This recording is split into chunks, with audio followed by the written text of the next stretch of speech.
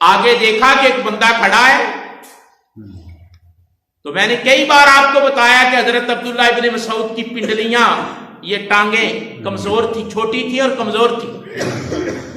ایک بار حضور کے لیے مسواک اتارنے کے لیے پیلو کے درخت پر چڑھے تھے.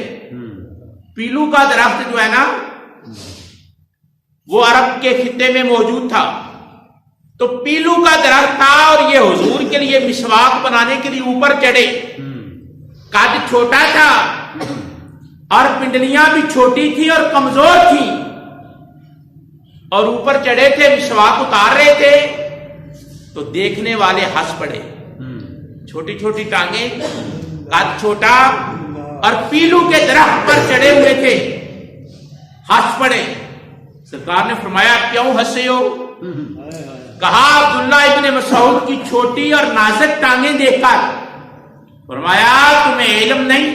اللہ فرمایا تمہیں علم نہیں؟ جب آمار تولے جائیں گے تو عبداللہ ابن مسعود کی یہ چھوٹی اور کمزور ٹانگیں احد پہاڑ سے زیادہ وزنی ہوں گی. کس کی وجہ؟ وجہ کیا ہے؟ وجہ کیا ہے؟ فرمایا احد پہاڑ. یہ حاجی طارق صاحب بتا سکتے ہیں کتنا بڑا پہاڑ ہے. اور احد پہاڑ وہ ہے جس کے بارے میں حضور نے فرمایا احد ہم سے محبت کرتا ہے اور ہم احد سے محبت کرتے ہیں. 3.5 کلومیٹر مدینہ شریف سے دور ہے میدان احد، 3.5 کلومیٹر.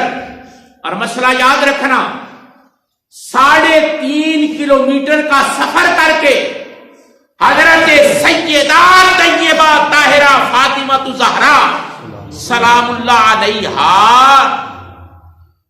اپنے چچا حضرت حمزہ کی قبر پر جاتی تھی. یہ جو کہتے رہتے ہیں، پوچھتے رہتے ہیں عورت قبر پہ جا سکتی ہے یا نہیں جا سکتی، 3.5 کلومیٹر کا سفر کر کے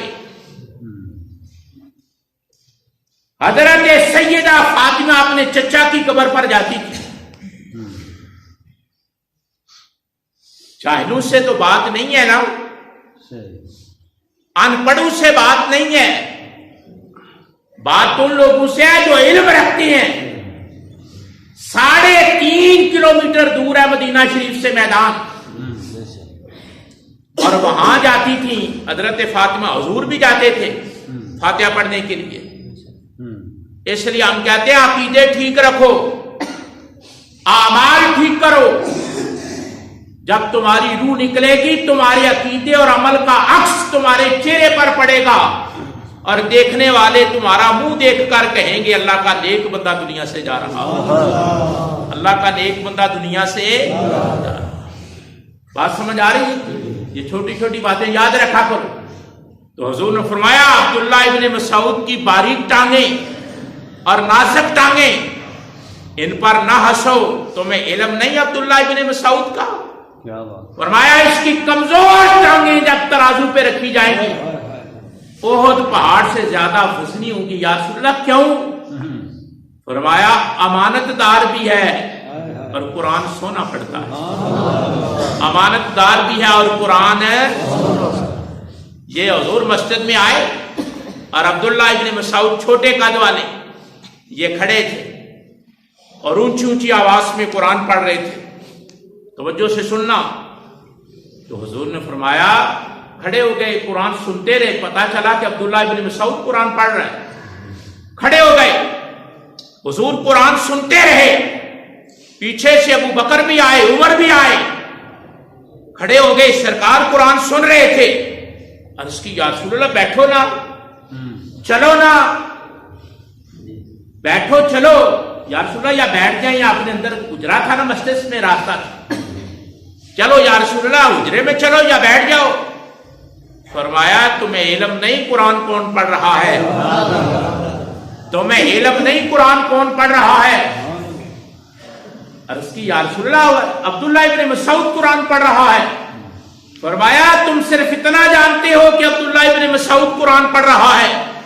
جب عبداللہ ابن مسعود قرآن پڑھتا ہے تو اس طرح پڑھتا ہے جس طرح قرآن اترا ہے، اور اس طرح پڑھتا ہے جس طرح جبریل میرے سامنے قرآن پڑھتا ہے۔ نعرہ تکبیر، اللہ اکبر، نعرہ رسالت، نعرہ حیدری، تاجدار ختم نبوت زندہ باد، تاجدار ختم نبوت زندہ باد، زندہ باد۔ اب سنو نا، فرمایا جس طرح جبریل میرے سامنے قرآن لے کر آتا ہے تو پڑھتا ہے نا، سبحان اللہ، عبداللہ ابن مسعود اس طرح قرآن پڑھتا ہے۔ کیا بات،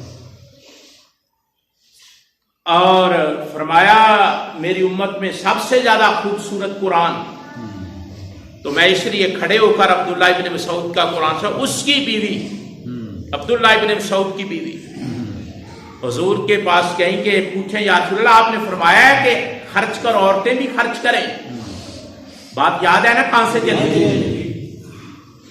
تو جب حضور کے حجرے تک پہنچی نا، آگے سے حضرت بلال آ رہے تھے، حضرت بلال آ رہے تھے، یار نام آ جائے نا حضرت بلال کا چس آ جاتی ہے، سنو یار سنو، حضرت بلال کا نام آئے چس آ جاتی ہے، اس لیے کہ عاشق رسول ہے، میں کہتا ہوں حضرت بلال کا نام آئے تو چس آ جاتی ہے، آمینہ کے لال کے نام کی نسل کا عالم کیا ہو۔ سبحان اللہ، سوچو نا، ایمان ہو تو پھر بات چیت پتہ چلتا ہے نا۔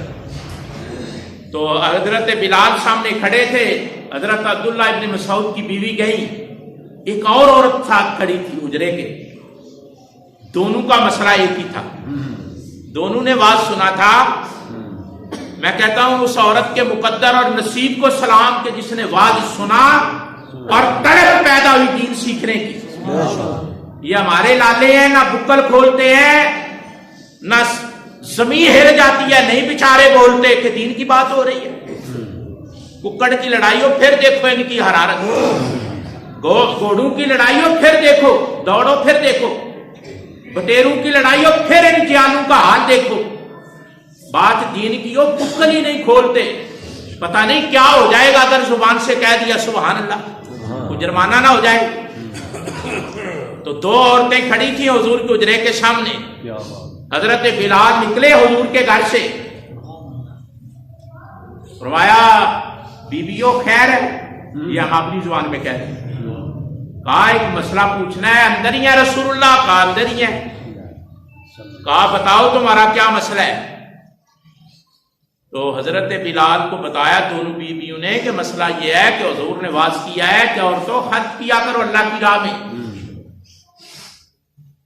تو ہم پوچھنا چاہتی ہیں کہ کس پر خرچ کریں، کس پر کہاں خرچ کریں؟ تو حضرت بلال اندر گئے، کہا یا رسول اللہ عبداللہ ابن مسعود کی بیوی آئی ہوئی ہے۔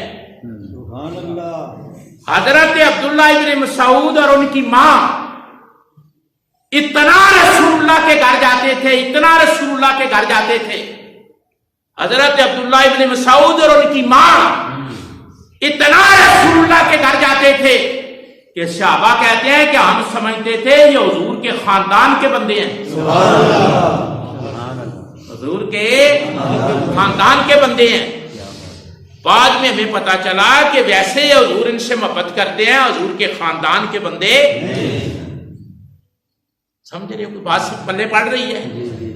حضرت بلال اندر گئے، جا کر کہا یا رسول اللہ عبداللہ ابن مسعود کی بیوی آئی ہوئی ہے، مسئلہ پوچھ رہی ہے، آپ نے فرمایا خرچ کرنا ہے، کہاں کرو، کہاں خرچ کیا جائے؟ فرمایا انہیں پوچھو کہ تمہارے گھر یتیم ہیں؟ حضور نے یتیم بانٹے ہوئے تھے، یتیم جو ہوتے تھے نا بچے، حضور بانٹ دیتے تھے، فلاں پالے گا، فلاں پالے گا، فلاں یتیم کی فلاں کفالت کرے گا، اور حضور فرماتے تھے آنا وقافل الیتیم، فرماتے تھے میں اور یتیم کی پرورش کرنے والا۔ اس طرح حضور انگلیوں کو جوڑتے، فرمایا اس طرح ہم اکٹھے ہو۔ حضور کے دروازے پر لوگ جمع رہتے تھے، یا رسول اللہ کوئی یتیم بچہ ہے دو پرورش کریں، تو حضور نے فرمایا اگر گھروں میں یتیم ہے تو ان پر خرچ کرو، اور اس کے بعد عورت اپنے شوہر پر خرچ کرے۔ سبحان اللہ، عورت اپنے آخر اس کو بھی کوئی ملتا ہے نا، پیسے اس کے پاس بھی ہوتے ہیں، بیٹے دیتے ہیں، شوہر خرچہ دیتا ہے، یہ خرچہ تو قرآن پڑھو سورۃ الاحزاب، حضور کی بیویوں نے بھی حضور سے مانگ لیا تھا جیب خرچ۔ یہ مسئلہ تو بڑا اہم ہے، عورتیں پیسے لیتی ہیں حامد سے، بچوں سے پیسے لیتی ہیں، رشتہ داروں سے ان کو پیسے ملتے ہیں، ان کے پاس بھی آمدن کے ذرائع ہیں، باپ دیتا ہے، بھائی دیتے ہیں، ایسا ہوتا ہے یا نہیں؟ پیسے اکٹھے ہوتے ہیں۔ فرمایا عورتوں کے پاس جو پیسے ہیں وہ یتیم بچے اگر گھر میں پال رہے ہیں تو ان پر خرچ کریں، اگر یتیم بچے نہیں یا یتیم بچوں کے بعد فرمایا وہ اپنے شوہر پر خرچ کریں، کوئی چیز شوہر کو لا کر دیں۔ آپ اس بات پہ ذرا غور کریں، سرکار نے یہ جو عورت کو تلقین کی کہ اپنے شوہر کا خیال رکھے، سمجھے، خیال کرے، اپنے ذاتی پیسوں سے بھی اپنے شوہر پر کوئی خرچ کرے۔ کیوں؟ فرمایا الدین والمعاملات، تیرے معاملات ہی تیرا دین ہے، تیرے معاملات ہی تیرا دین ہے۔ بات سمجھ آ رہی ہے؟ کوئی پلے پڑ رہا ہے؟ اپنے معاملات اپنی بیوی سے بھی ٹھیک رکھو، بچوں سے بھی ٹھیک رکھو، ہمسایوں سے ٹھیک رکھو، کولیگز سے ٹھیک رکھو، مسافروں اپنے ساتھیوں سے ٹھیک رکھو۔ فرمایا تمہارا معاملہ تمہارا دین ہے، اب تم فیصلہ کر لینا۔ واضح تو سنا ہے نا، حضور کی حدیث پڑھی ہے، مثالیں بھی دی ہیں، پورے حوالے آپ کو بتائے ہیں۔ فرمایا تمہارا معاملہ تمہارا دین ہے، تمہارا معاملہ تمہارا دین ہے۔ اپنا معاملہ چیک کرو، آٹومیٹکلی پتا چل جائے گا، خود پتا چل جائے گا۔